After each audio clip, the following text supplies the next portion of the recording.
రోజంతా కష్టపడి కూలీ పనులు చేసి డబ్బు సంపాదిస్తారు. ఇంకొకరు రోజంతా ఏసీ గదుల్లో కంప్యూటర్ ముందు కూర్చొని కుస్తీ పడతారు. ఎవరు ఎలా కష్టపడినా కనుపు నింపుకోవడానికే కోటి విద్యలు కూటి కొరకే అని మన పెద్దలు ఎప్పుడో చెప్పారు. ముందు కడుపు నిండాకే మనిషి మరో దానికి గురించి ఆలోచిస్తున్నాడు. ప్రస్తుతం కనీస అవసరాల కిందకి చాలా వచ్చాయి.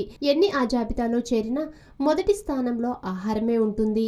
ఆహారం లేకుండా సృష్టిలో ఏ ప్రాణి జీవించలేడు కాబట్టి. కానీ ప్రస్తుత రోజుల్లో మనుషులు లక్షల రూపాయలు సంపాదిస్తున్నా కూడా కడుపు నిండా భోజనం చేయడం లేదు.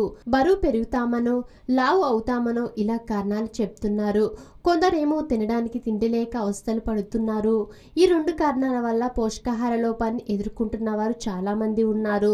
జబ్బుల బారిన పడకుండా ఉండేందుకు ఏ ఆహారం తీసుకోవాలో ఇప్పుడు చూద్దాం. పండ్లు, కూరగాయలు, పప్పుధాన్యాలతో పాటు గింజలు, విత్తనాలు, పల్లీలు, శనగలు, ఉలవలు, బొబ్బట్లు, జీడిపప్పు, బాదం పప్పు, వాల్నట్స్ వంటివి ప్రతిరోజు తీసుకోవాలి.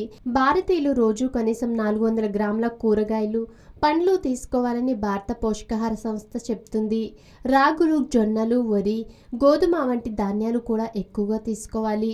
మరీ ప్రత్యేకంగా కొవ్వులు, చక్కెర, ఉప్పు వాడకాన్ని చాలా తక్కువగా వాడడం ఉత్తమం.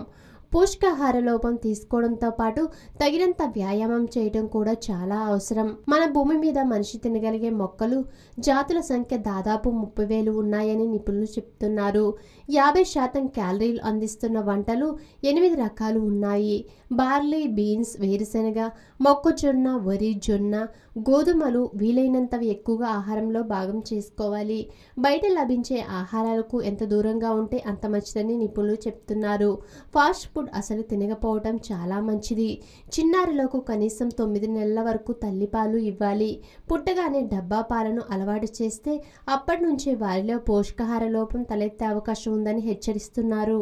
ఆధునిక జీవితం, అనారోగ్య సమస్యలు ప్రతి ఒక్కరికి ఏదో ఒక తెలియని సమస్య. చిన్న చిన్న చిట్కాలతో మంచి ఆరోగ్యాన్ని మీ సొంతం చేసుకుందాం అనుకుంటున్నారా? ఇంకెందుకు ఆలస్యం, వెంటనే మా యోయో హెల్త్ ఛానల్ ని సబ్స్క్రైబ్ చేసుకోండి.